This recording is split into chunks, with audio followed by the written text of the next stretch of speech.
You're listening to the ESO Network, your station for all things geek. Ian, look at this. What, it's a police box. What on earth is he doing here? I mean, these things are usually on the street. I feel it. Do you feel it? Faint vibration. It's alive. Earth Station Who, a fun mashup celebrating nearly 50 years of the Doctor Who universe. Hold tight. You never know where the TARDIS is going next. You're probably a bit confused right now. I broke the glass. It's all come back to me.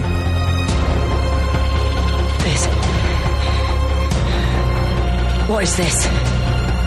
That's my ship. What? Let me take it from the top. Hello, I'm the Doctor. I'm a traveller in space and time. And that thing buried down there is called a TARDIS. Time and relative dimension in space. You're gonna love this. Hey there, listeners, and welcome to another episode of the Earth Station Who podcast. That's right, folks. We are back, and this time we are looking at Chapter 4 of Doctor Who Flux, and we are ready for the Village of the Angels. Ooh, boy, this was a very, very roller coaster, you could say, or it was interesting. And I'm going to be very excited to talk to our crew tonight about this one. As soon as I watched it, it's like, God, 8 o'clock needs to get here. I need to talk to these folks about Doctor Who. Oh, and speaking of Doctor Who, happy anniversary for Doctor Who. It is the 50th anniversary of Doctor Who. And we're getting closer, folks. 60th is only 2 years away. So Doctor Who's looking pretty good for 58, you know? Those of us who are closing in on 58 say, notice that too. We're not going to comment on which one of us, but it's okay. It's okay. So, very excited about it, and it just happens that the recording date that we're doing tonight unintentionally, of course, falls on the 23rd of November, which is a very, very special day. And it's actually hard to believe that 8 years ago we had the 50th anniversary special on this date. And that was just pretty amazing. It just feels like we watched it yesterday, but time flies when you're having fun, or as we like to say, wibbly wobbly time. You know how it goes. We definitely would love to hear from you guys at home. Please write us feedback at earthstationwho.com, and tell us what you thought about this episode. Tell us what you've been thinking about Doctor Who Flux. We definitely would love to hear from you guys. And also, while you're doing that, leave us 5 stars. As we like to say, wherever you listen to a podcast, please rate us. Leave feedback. We're everywhere you can find good podcasts. Earth Station Who is there also. So, as we like to say, please listen to us. Please tell your friends about us. If you have any friends who are Doctor Who fans, tell them about us. We're doing pretty decent at reviews. Our numbers are way up because it's new Doctor Who. And, more the merrier, as we like to say. And speaking of more the merrier, we have a couple guests with us tonight. First, returning after quite some time, Rob Levy's here. Welcome, Rob. Hey, thanks for having me. Oh, it's been way too long. How you been? I've been good. How are you? Oh, crazy. We both were at Dragon Con, and we didn't even see each other this last time. But you know what? That's okay, because I kind of figured that was the story with a lot of people, and I'm not holding it against anybody. No, but it's good to see you. I'm glad you're up here. Yeah, it's great. It's great to see you. I'm glad you're doing well. Yep, and also returning to the show is Matt Sweatman. Matt, welcome back to the station. Hey, how is everybody? Good. We actually just saw you last weekend, actually. We got to go see Ben Folds with you. Great show. Oh, it was. And I'm going to ask both of you guys this now. We've been asking everybody, what has your thoughts been on Doctor Who Flux so far, since we're now 4 episodes in? Don't talk about tonight, but your thoughts the first 3 episodes. Rob first? Oh, Jill, thanks. Yeah.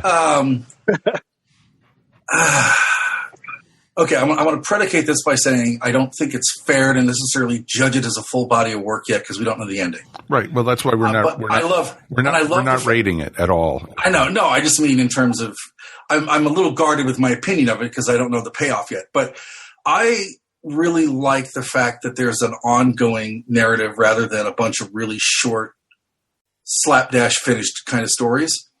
I can't believe how dense they all are. And there's a lot that they're throwing at us. And it reminds me a lot of when the heyday of Babylon 5 was, when you were like almost had a flow chart of who everybody was and where they were going and how were they connected to who. I kind of like that. So for the most part, Jodie's been terrific. John Bishop is amazing. I think John Bishop's been my favorite thing about the season. And there's parts of it I have issues with, and there's things that I don't. But I think overall it's been entertaining, and I think its goal is to keep fans watching and keep fans entertaining and to keep us guessing, and it's doing that. That's totally fair. I like that. Matt, what about you? I can pretty much echo what Rob says. Plus, I went into this thinking, okay, we got 6-hour-long episodes, and of course that's the equivalent of 12 half-hour episodes. So this is basically the Chibnall master plan. Okay, that's true. And but yes, it's been a roller coaster. The first 3 episodes, at least 2 of them were very chaotic, kind of hard to follow. I hope it all comes together. They need multiple rewatchings, I think. The Sontaran one was sort of standalone-ish, relatively speaking, and that one I think held up the best. So hopefully this all gels together. I'm going to definitely rewatch every episode back to back to back once it all ends and see how it all holds together. No, agree with that completely. It'll be very interesting to see where it goes, and we've been trying, piece by piece, and wondering, like you said, you did it really well. Chibnall's master plan. That's a really good way to put it. And let's just hope he doesn't end 2 yards from the end zone. I'm afraid of that. And of course, we have our regulars with us. Let's welcome back, of course, Ms. Mary Ogle. Hi, everybody. It's fantastic to be here. And Mr. Michael Gordon. Howdy. How are you, my friend? Peachy keen. Ready for some Who Talk? I am ready and willing and able.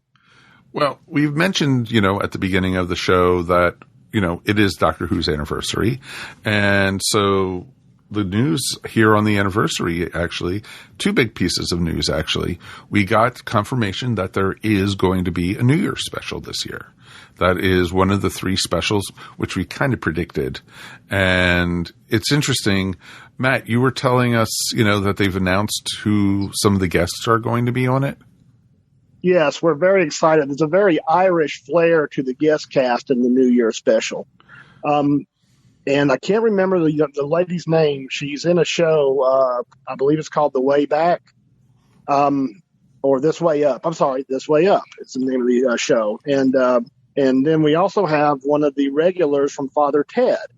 And we are extremely excited to see her because it's been since the 90s since we've seen her regularly in a TV show. So I'm really anxious to see how they blend with our regulars. Oh, it would be very interesting.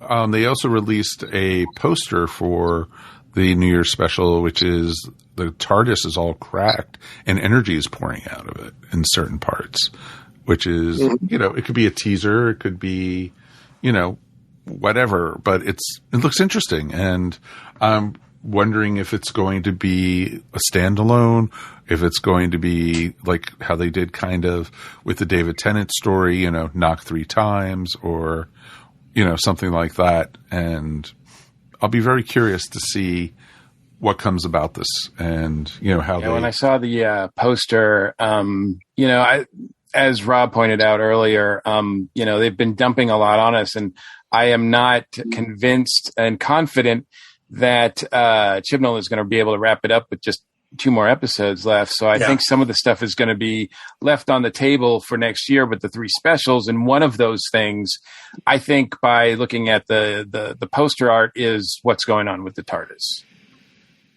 Yeah. It definitely made me wonder.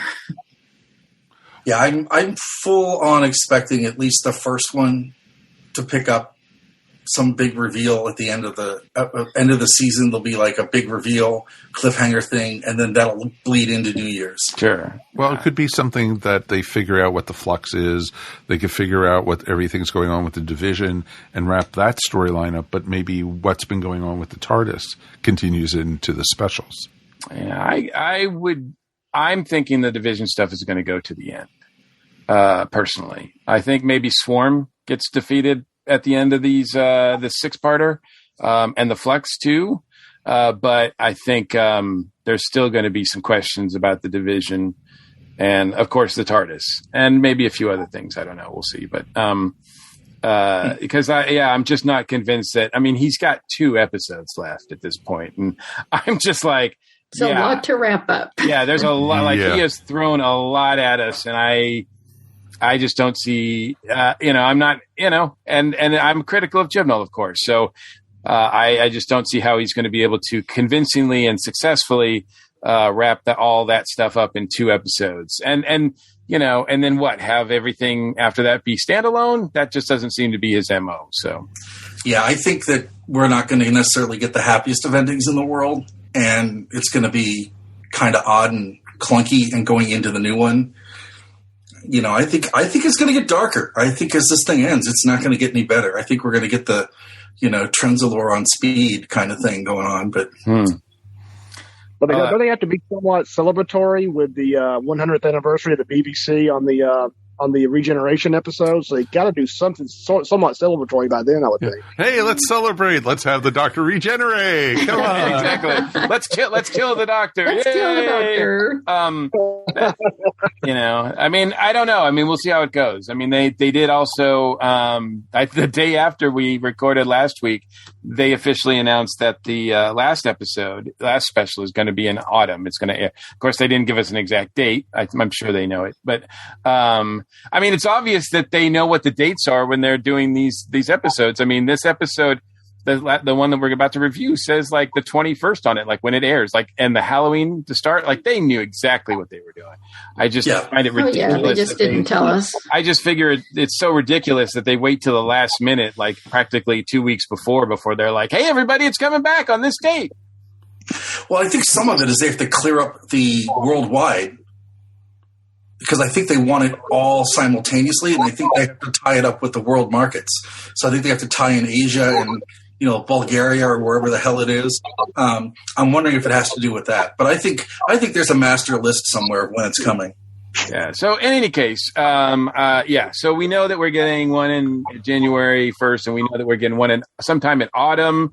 Probably that that means that we'll probably get the second of the 3. Sometime spring or early summer. Didn't they say April? They officially announced that? They said it was April, around Easter. Yeah. I just think it's great they're waiting to show the autumn one for Dragon Con. Wow, is that second episode going to have a lot of Easter eggs in it? Wow.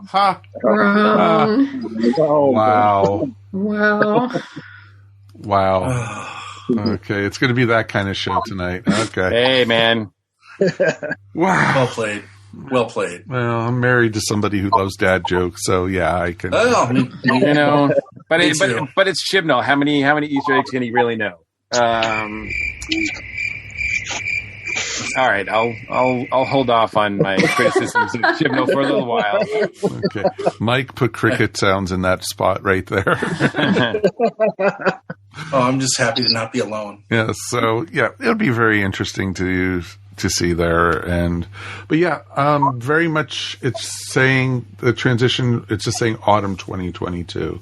I've seen one place post a date, but it's not guaranteed, so I'm not even mentioning that. So it'll be very officially it's just autumn. It just says autumn, and that's cool. Let it be autumn. I don't know nobody knows after that the episode in the autumn if we're going to get a holiday special the next year with the 14th Doctor, or if we're going to wait almost another year till the 60th anniversary to be meeting the new Doctor. We don't know anything, folks. That's just a fact. And, everything you hear right now is all rumor other than what comes from the BBC right now. So, yeah, indeed. And so, and even that take with a grain of salt. Exactly. Yeah, a big one. Touche there, But folks. they have the date on the script ready to go. Well, exactly. So we'll definitely check it out.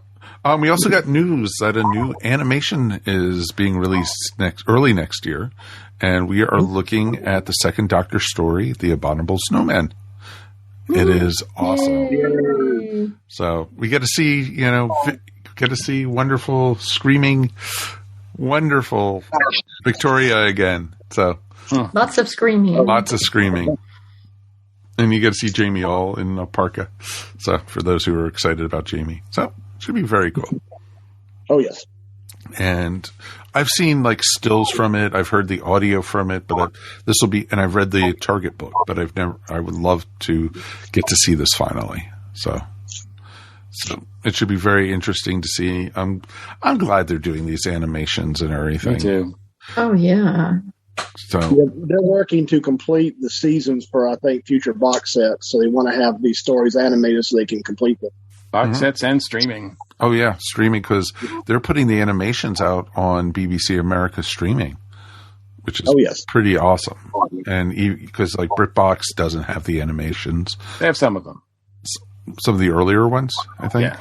Okay, Yeah. that makes So sense. they have. I don't know. It must be some sort of contract thing, but they do have some, and they don't. There's some they don't have. So it's kind of a toss up. Okay, that makes sense. I'll be very curious to see, what's after this. Rob, you had mentioned rumors of two other ones that are coming. Well, the thing is that if you work I suspect that if you work doing the animation for these, the one thing you're tired of hearing all the time is Dalek Master Plan. I would almost bet that they do 2 next year, and Master Plan is its own big thing. At least I hope.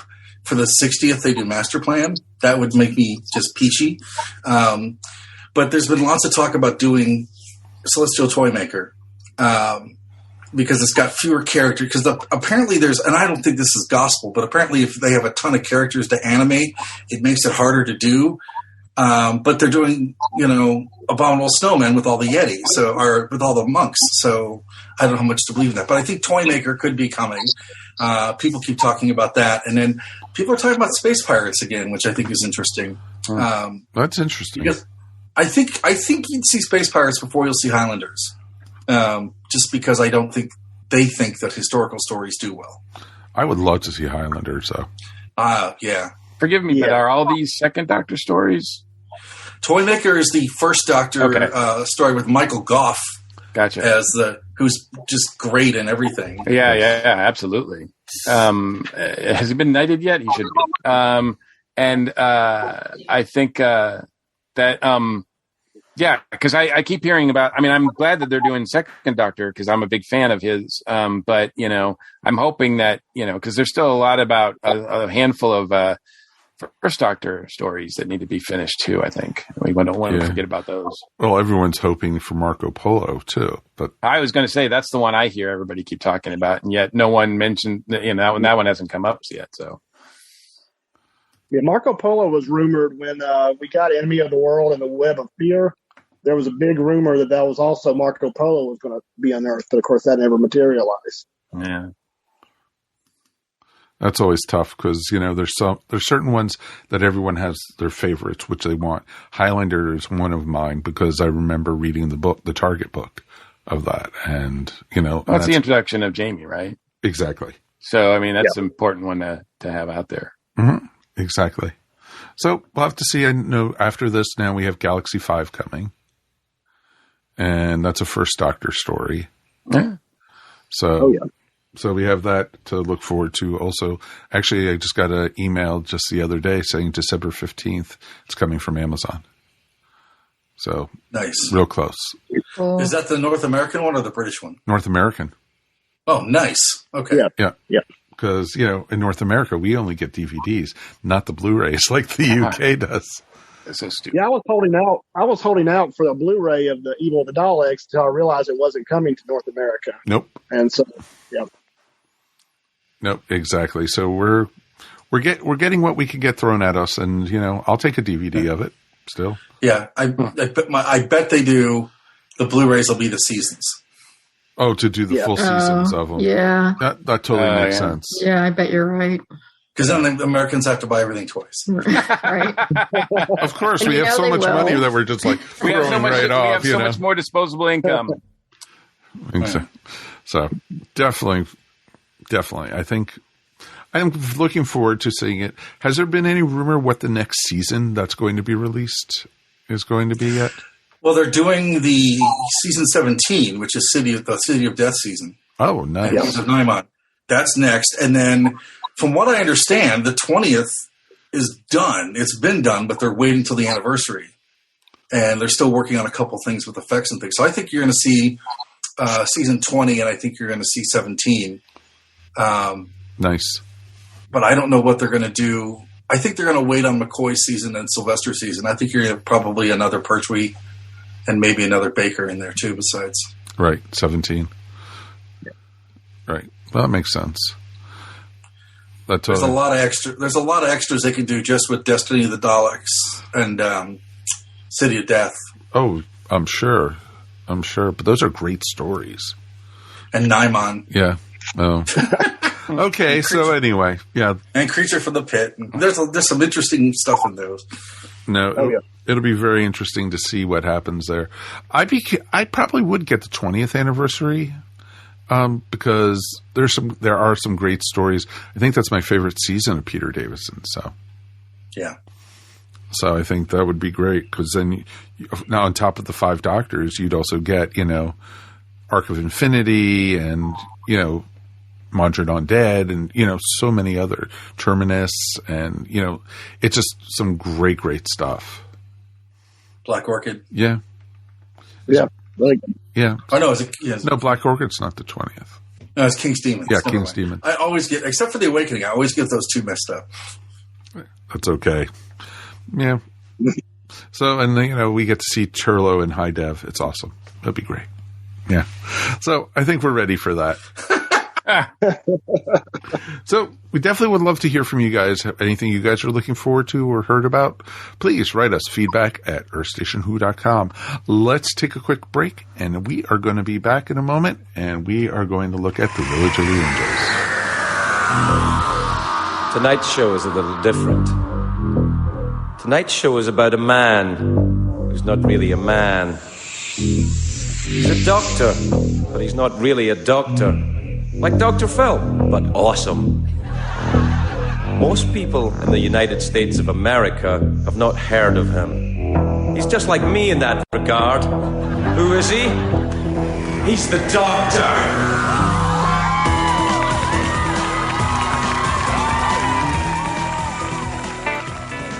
For the past 12 seasons, Mike and Mike have been bringing you a weekly look at all things geek, with reviews, discussions, interviews, and topicals from across the geekosphere. Now, with Geek Life slowly returning to normal in 2021, join the Earth Station One crew as we look at the return of the summer movie season, preview the fall TV lineup, look at all the big conventions now happening, along with other geek topics. You can listen to Earth Station One wherever fine podcasts are found, and as always, Earth Station One is a founding member of the ESO network.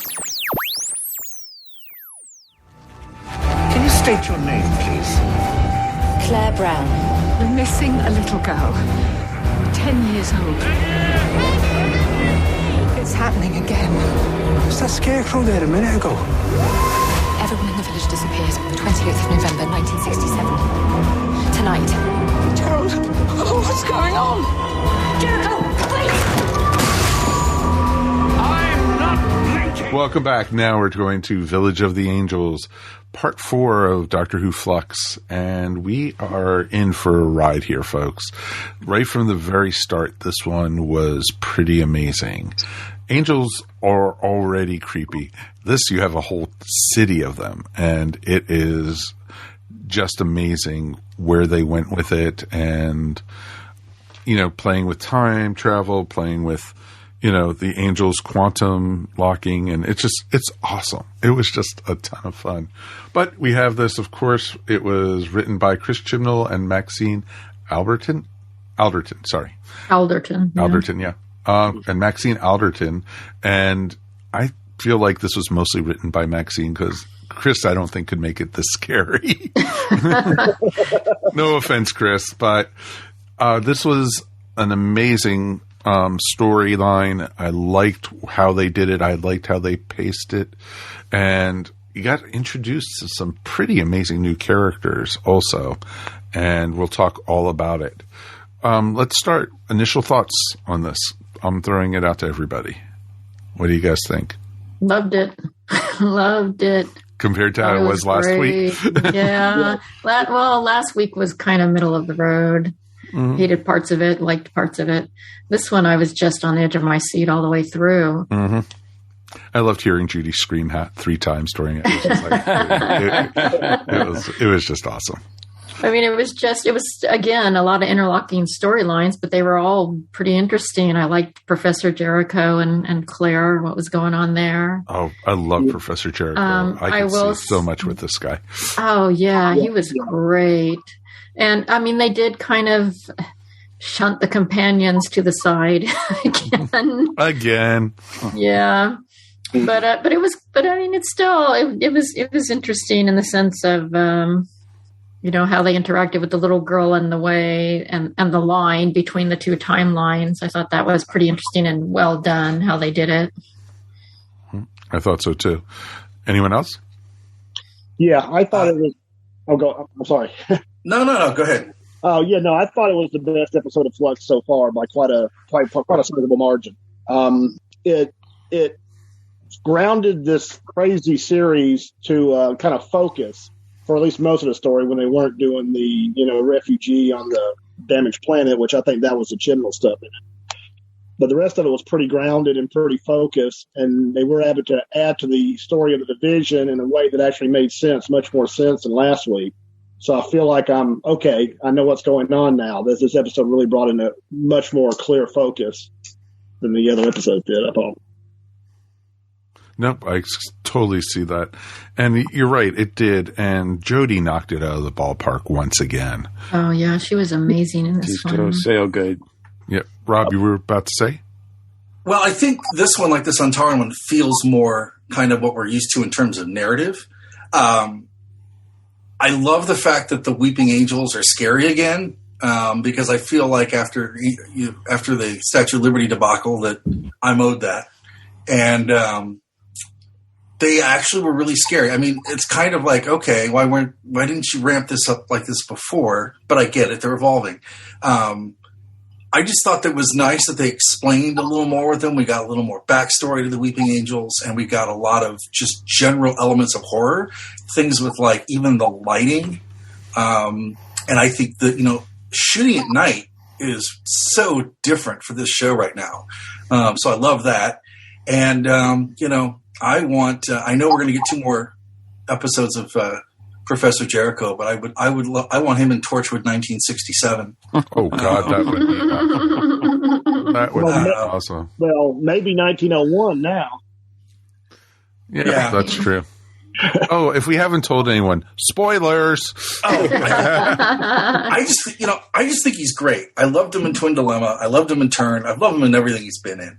But when I heard he was doing this kind of character, I'm like, how is this going to connect? And it totally worked. It was nice to see an incidental character that's like, I got this. Don't worry. He's not all willowing and just incompetent. It's like this is actually like somebody acting like a scientist. And I thought Claire was really good. Compared to how little we've gotten of her and what we know, we jumped in. When she did the thing with the birthday and the machine, that was awesome. There was these little moments of suspense that I thought were just really, really good. I think Mike might have touched upon this before, but I'm wondering why Yaz is like around, because I don't really see Yaz getting a lot to do. I wish Dan had more to do in this episode too, but it is kind of nice to pull back because we've had a lot of Dan in the last couple of weeks. So my fear is that the extra characters again are taking away from the companions. That's kind of annoying. And I just, I'm just kind of waiting for them to put the accelerator on Yaz a little bit because I don't think she's doing much. I don't think they're going to. That's the problem. I think she's going to fizzle out at the end of the season or in one of the specials. It's going to be, we were hoping for so much more with her, especially, with Ryan and Graham leaving. Yeah. And I might be weird in thinking this, but we are jumping into spoilers.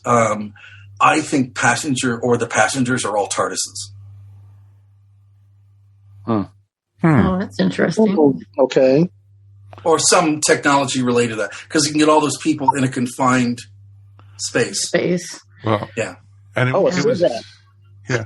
It was interesting though, because that Belle knew what a passenger was, and and that and Vendor knew what a TARDIS was. Exactly. So there has to be some tie into Gallifrey somewhere with them. Yeah, so. I know. And that's we creep closer and closer to that thing that we don't want to happen, right? The thing that shall not be named. Exactly. Like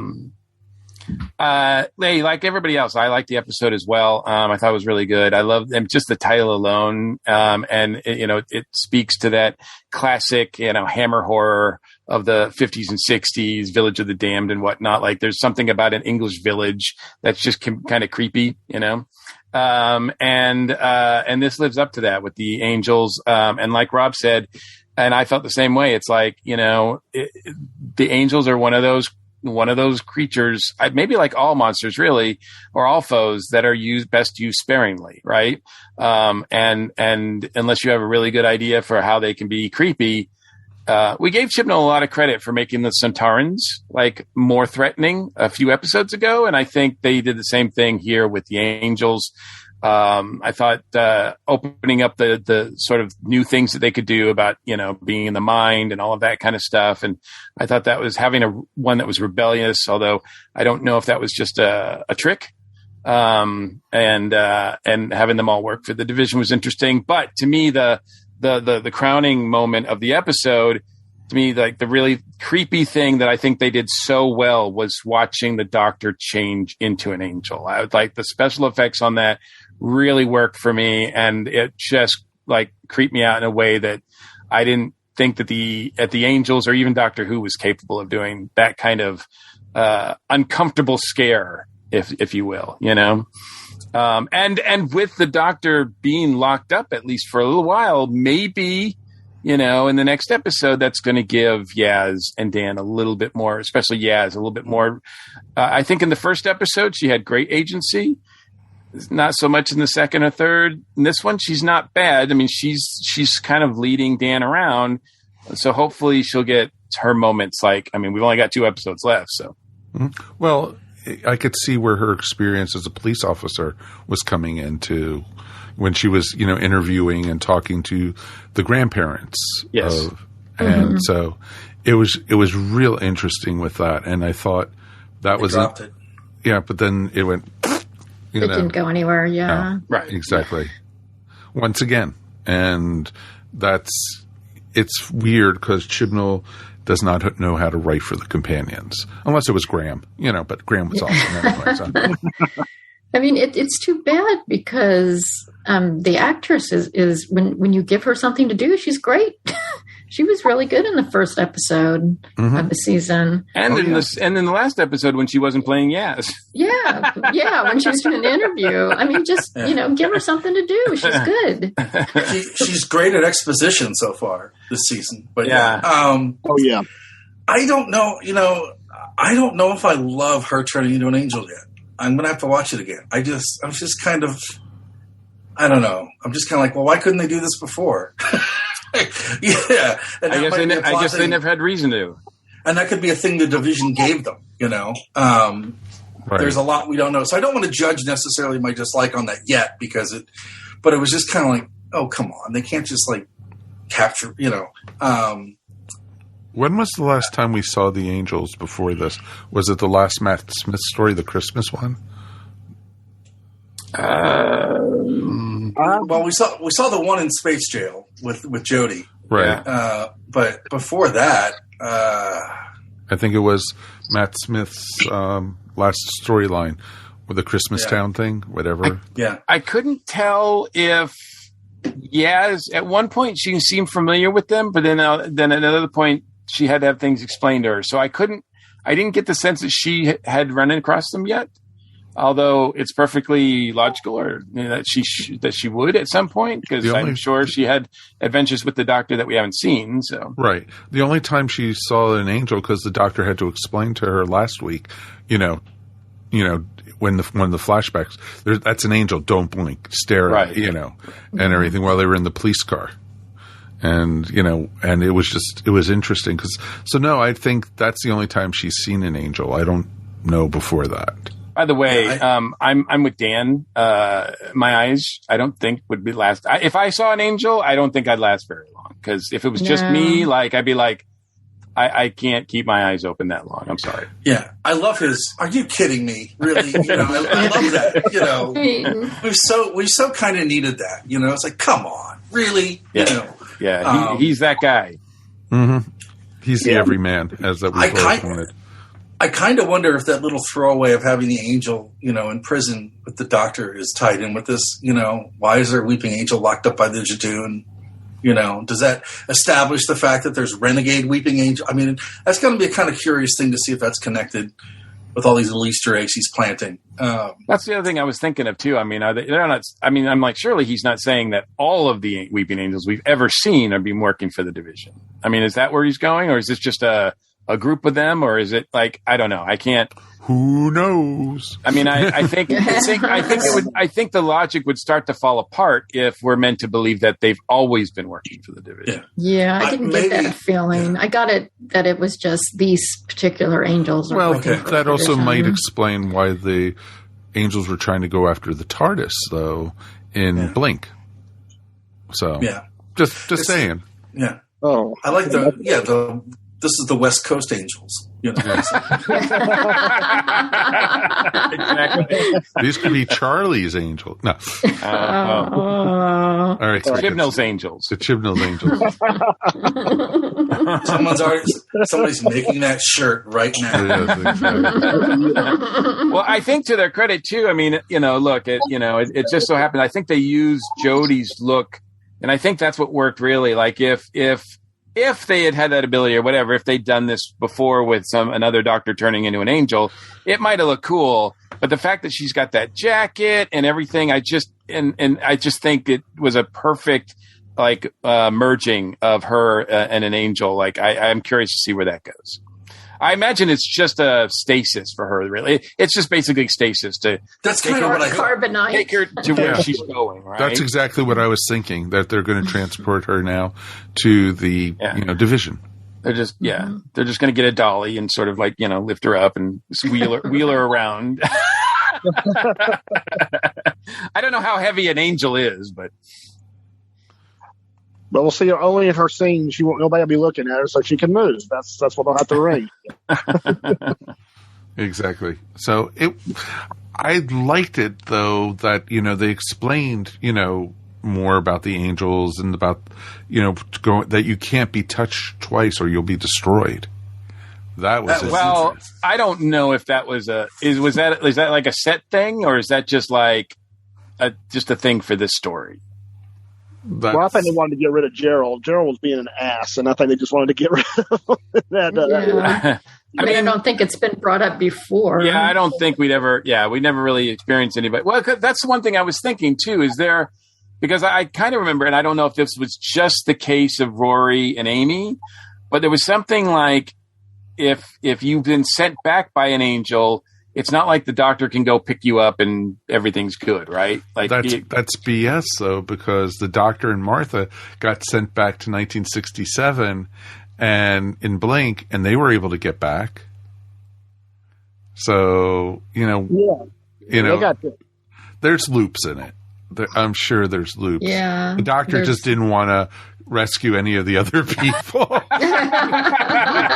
Oh yeah, it's they're locked in time. I can't. Yeah, I'm sorry, I can't. I can't get to Amy and Rory. Let them live. Well, it was also something about Manhattan, something about New York. That was the reason why he couldn't go back and get them too. He could have taken the train from Jersey. Come on, or the ferry. Yeah, just take a ferry and meet him in Jersey. But there doesn't seem to be I don't know if it's up to the individual angel, like how far back you go, or what that depends on. I mean, obviously, it's just whatever the story demands. But we've seen a few people get sent back now, and it varies as to how far back they go, whether they all end up in the same place or in the same time. Well, in this case, they were going from 1967 back to 1901. And it's possible they didn't have a older time to send them further back to behind 1901. So in that case, they'll just be dissolved. Well, they were also sending them specifically to a village that the angels, I guess, according to the doctor, had displaced from time, right? And time and space. Yeah. Yes. And that was weird because the village was collapsing into itself, too. Yeah, the village is basically the death zone on Gallifrey. Yeah. Mm. But the village was, if you notice, because even Peggy was like, wait, the sign was a lot further out before, or, Yeah, it was imploding. It was imploding on itself. Yeah. And so that's a whole nother thing, too. So that I'll be very curious to see how they resolve that. But I did like it. And I liked the character of Professor Jericho. He was. Oh, I loved him. He was great. He was awesome, and it was neat to actually see an actor who's been in many, many, many things. But I think this one fit really well. You know how sometimes we say this person should be a companion to the Doctor, but they aren't. This is one of them. I could even see a spin-off or something like that. I just want him to be, even if he's just a well-written recurring character. Yeah. Yeah. Exactly. Or even do like fake PSAs with him, where he says, "Hey, this is Dr. Jericho with your psychic science tip of the week," or something. Just some absurdly stupid thing that they just throw up on YouTube. I just thought he was great. The whole way that he's just like, I'm not scared, and he kind of does whatever the Doctor does without questioning, and it's a very sort of fleshed out character. Now, what I'm curious about is how different is he from page to screen? How much of that is McNally saying, "Okay, this is what I'm going to do with this," or is it completely written and it's verbatim? That's what I'm curious about with a lot of these characters, because I think he really chewed up scenery in that whole story. He's great. No, I agree that I like Kevin McNally in anything. He always stands out to me. So obviously, I think, Rob, there is a level that he brings to it, no matter what's on the page. Yeah. I liked him, but I must admit, I wasn't in love with him as you guys are. I don't hate him. I don't care if he's, if he comes around or whatever. I think he was all right. I mean, I like the actor more than I like the character, I guess. Yeah, but I also will, sort of lean into that a bit and say, like, I like Claire. I mean, we still are learning about her. I was about to bring her up. And Claire is a good character. There's someone who I definitely think, we could open the door to be a future companion. I mean, all things, considered, but I'm really curious about what her role is going forward. Yeah, and I think, too, the other interesting thing, when you talk about the professor is, it's been so long since we've had an outside character written and developed and evolved during the course of one story. And I think that's part of it, too. It's almost like, oh, my gosh, what's this? We're getting, we're so surprised. I know, it used to happen on a weekly basis.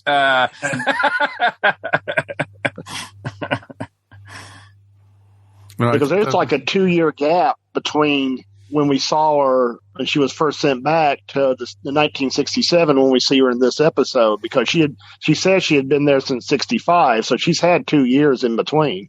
Right. Exactly. And, the whole thing, the angel stalking her and the whole thing with that. And we haven't still seen her first meeting with the Doctor in Yaz either. I'm kind of not sure what the timeline is on that, because she seems to remember that she saw the Doctor in the future, but yet I don't know. I don't know. It seemed like not complete there, but so yeah, I'm really curious as to where we go with her. Now she wasn't sent back. No, with she was everybody else? She was standing with the angel still. Right. Yeah, so, she was with the angels because she was negotiating. She's got the with the angel in her mind. She's got the angel in her still. She's got the angel in her. She's got the angel in her. I also want to point out too that I still like the Bell and Vinder storyline. I'm worried about where it's going, but I like the actors that are playing those parts. I like the characters enough. I'm rooting for those darn kids to get together and reunite. It's kind of nice to have this sort of like running love story here in Doctor Who. That's very unusual. So I'm kind of rooting for this to happen.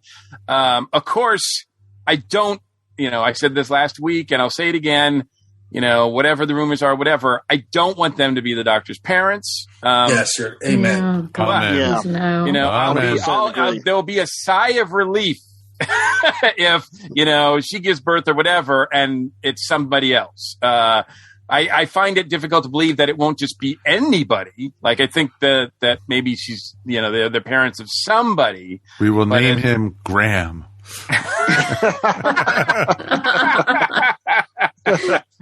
But I'm really curious as to where their story goes and everything like that. I'm digging that. So anytime that they're on the screen, it works for me because I'm rooting for them. At the same time, I don't want Barbara Flynn's character to be his mother either. No. No. Yeah. No. It's interesting too. And, seeing the character, we didn't see Swarm at all, but we saw Azure. Right. And evil as always. And Azure on the mountain. Exactly. Oh yeah, saving the refugees. Yeah, step into my step into my passenger. Yeah. Exactly, and it's like I've got ice cream. Hey, little boy, would you like some candy? Exactly. She's like the ice cream truck rolling up. Hey, everybody! Do we think we're going to see more of the guy that Vinder ran in? Not Vinder. Bell. The guy Bell ran into. Oh yeah. I wrote his name down on one of my notes. It's weird. Namaka Ost Parvis Poe. At least that's what the captioning said on screen. That's a mouthful. Yeah. The guy she left on the planet? That helped Vinder? Yeah. That guy? Yeah. I think he was there for this episode for exposition to move the story along. He was not the most interesting character. No. Yeah. Well, that's why I'm wondering. Because damn you, Moffat. Now you've got ever since his run, nobody is random. Nobody is just a short. Like, do you think he means something? Do you think he's going to come up later? He's going to pull off a mask and it's going to be the Master. No, the letters don't spell maybe that's who Bell's going to give birth to. Don't laugh, dude. I was thinking that. Oh, well, I don't know. We will name him Master. The fact that they are aware of things like the TARDIS and Gallifreyans and stuff like that means that I don't think we're not seeing. They're not going to be responsible for the birth of Gallifrey. No. No. So I don't think that's on the table. I also don't think the timeline works either. If they are, if he is trying to write them as the Doctor's parents, I think that theory is. I mean, he's thrown a lot of eggs that way, but I think they're just false leads. Red herrings. I think so. Well, he's known for throwing a lot of things at the wall to see if they stick, which is really frustrating with Chibnall. Yeah. But. Yeah. So. Anyway, I'm curious to see where these kids go. I mean, they got some good time here. I'm glad we didn't just wait for next week for them. Cause there was some storylines that we haven't gone into this week. So, and I have to say it was cool to get a mid-credit scene in Doctor Who. Oh yeah. I was thinking about that. I was like, has this ever happened before? And the only time I can remember that it happened prior to this was for the reveal of the War Doctor, right? So. That was a post credit. It was a post credit because they were inside the Doctor's being. It was it was Dr. 11 and it was, and that's when the first time we saw John Hurt, and we were like, what? And his name was in the credits. Because you saw all the other doctors, actors playing the doctors, running back and forth and everything, and then you hear someone talk, and it turned out to be the war, and he's like, "You're not supposed to be here," and blah blah blah, introducing John Hurt as the Doctor, and it was just like, and we're like, what? And the internet broke again. Exactly. Oh yes, it did. It did. But I think that's the last time I can recall them having a mid-credit scene or an after-credit scene. Mm-hmm. Mm-hmm. Exactly. Man, Marvel has really changed the game, isn't it? Thanks, Marvel. We were just talking about on Earth Station 1. We were, this is not a spoiler. Just don't leave if you have seen, if you're going to see Ghostbusters Afterlife. Don't leave. Stay for the whole credits because you will be rewarded. Oh, very much so. Twice. So. Yeah. In almost every movie now, it's like that, or at least major, major property films. It's funny because, when I was in college, when I took film literature, my professor always said, always stay throughout the credits to see the fine people who made this movie. And, because they worked hard on this. And that's what I do. Exactly. And I've been doing that ever since. And Marvel has been rewarding me for that. So thank you. That's how I found out Paul Rudd needed 2 hairdressers. Yes. For Ghostbusters, because of all that hair, all that sexy hair, Paul Rudd. Dude, you're jealous of Paul Rudd. I get it. I am. I'm jealous of his sexy hair. It's the Prel. Yeah. Oh yeah. Wow. Maybe, or the Breck, one of the two. Okay. Do you think Claire will continue further on, or is she done with this story? Oh, I think more she's going to continue. There's more to tell. We don't know. We don't know yet how she knew the Doctor yet, so we got to find that out. Yeah. Unless when she says, "I met you before," so is she referring to she got back to the present and she met her in the 60s? Yeah, that's possible. That's possible. Yeah. You never know with this and everything. Did anyone stay for the coming up next trailer? Yeah. No. Yeah. Because we got to see that we're getting the return of Kate Stewart. Yeah, I saw that. I remember hearing before lockdown that Unit was coming back. So. And I knew that her shooting schedule for Grantchester had to be adjusted for another project. So once I heard that, I'm like, yeah, she's coming back. But I think it might just be her and not necessarily Unit. Right. I'm wondering. So we won't see Oswin or anything.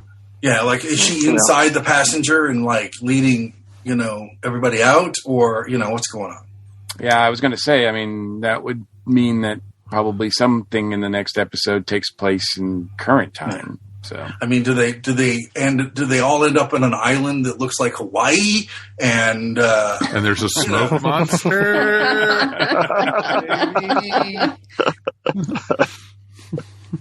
Is Lost set inside a passenger? Yeah.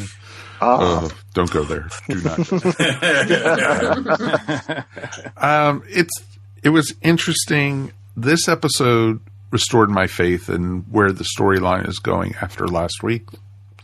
But it also restored my faith in the Weeping Angels because they kind of became a little bit of a joke, like in the episode Angels Take Manhattan. And, I got a little, fed up with them after that. So this one restored them to the level I felt with them after Blink. So I thought it was pretty awesome with that. I mean, they were properly creepy here. Yeah. Yes. I pretty much figured chapter 3 was going to be like a pivot episode and make no sense, but later it would be more important. I kind of just looked at it as this is the swing one. We're going to get stuff before it and after it that are pretty good, but they got to do something. They're going to have to do one episode of just junk where they just throw junk at us to kind of filler. So I'm really glad it rebounded. I'm like you. I'm really glad it rebounded because I really, the Santaran episode was strong and this episode was strong. And I think having at least 2 episodes that you find more to like then you find to dislike about, I think is really great. No, exactly. So, we're not rating these right now. So, we're going to wait to, like we keep on saying, we're going to wait to the end of the season. And when we do our live show, we're going to just, we'll go out and talk to you guys and get your, ratings 4 out of 5 for the whole season, how many TARDISes you're going to give and everything.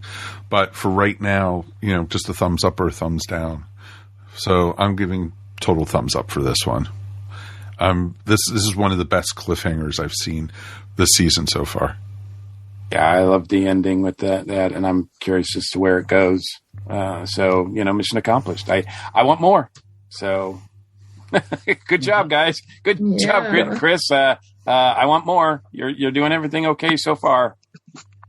I know you didn't write this, but you're doing a good job. Well, we don't know. Thank you for not writing this. Yeah, we don't know how much he did and didn't, but yeah. I mean, his name's still on he's still the main man behind it. So, Matt, what about you? Thumbs up or thumbs down? Yeah, thumbs way up. I think this was, as I said before, the best episode, and I'm grateful. The one thing I was reticent about was I thought we were heading more towards the timeless child parents, but Mike Gordon pointing out that they knew a lot about Time Lord technology has helped ease that fear. Yes, that's a big thumbs up. I like where it's going, and I like and this episode was definitely a return to the creepy angels, and I enjoyed every bit of it. Mary, what about you? Oh, this is definitely thumbs up. And it's my sister and I were standing around just talking about this season of Doctor Who the other day, and we just looked at each other and we were like, oh my God, it is so nice to be able to talk about Doctor Who again. I mean, and not in a way that's disparaging or cursing Chibnall, but because it's fun. It's fun again to speculate about it and try to figure out what's going on. And this episode just made it even better. So yeah, 2 thumbs up. That's awesome. All right, Rob. Thumbs up. It did everything that if you look at it as television, it's supposed to do in terms of start, the pacing, lighting, sound. I know we talk a lot about acting stuff, but the sound on this was incredible, which I know sounds really weird to be talking about, but it's the first episode of in a while where you've heard a sound in it and it really matters. The Weeping Angels are scary off camera, which I think is really, really a new dimension to it. You hear the doors slamming and things, and it's playing on primal, theater to the imagination. So I loved that about it. And, it clicked everything. It's got a script that flows and has good pacing. It's got great acting. Jodie, I think, Mike, you said she knocks it out of the park. She's terrific. Mm-hmm. I think that, I wish we would have gotten this Jodie earlier. I think finally she's sort of I'm doing this, back off,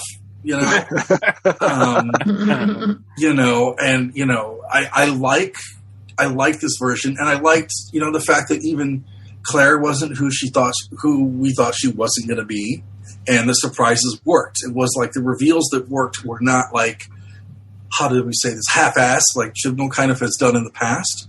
So yeah, I think it's a solid thumbs up. Okay, Mikey. Oh yeah.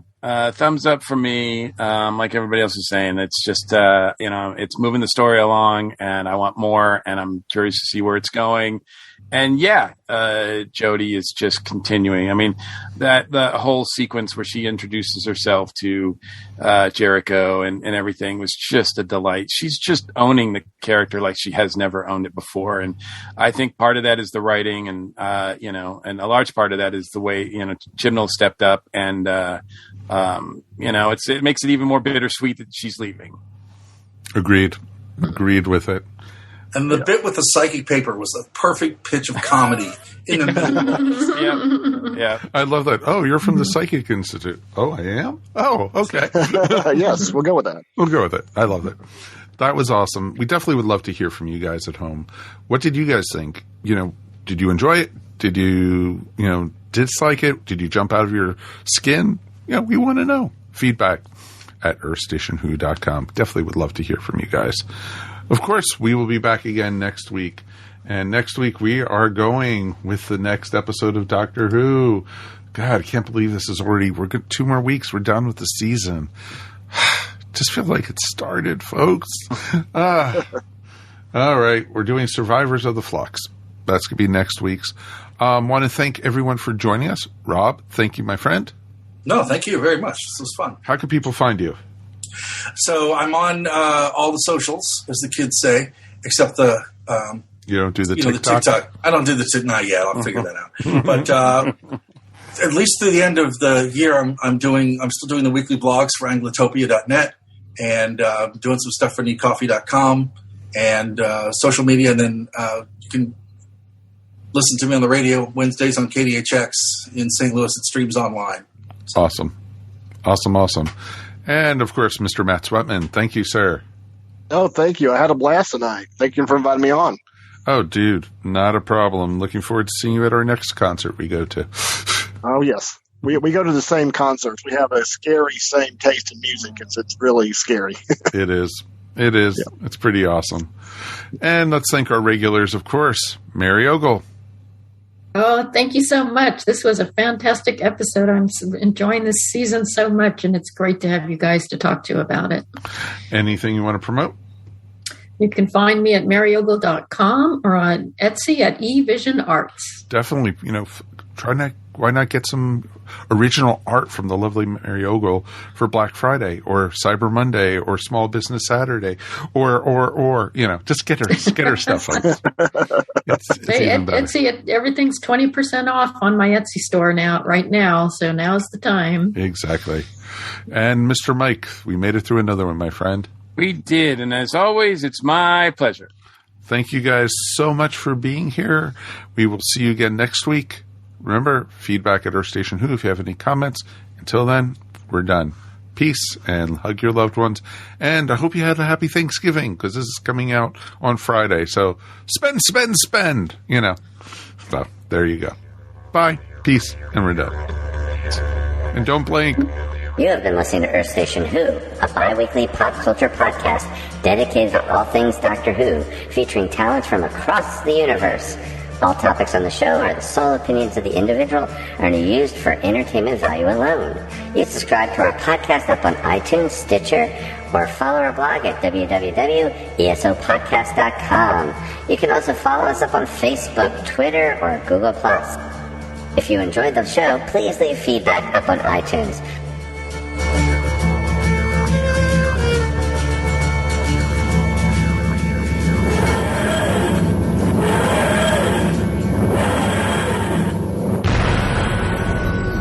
This has been a broadcast of the ESO Network.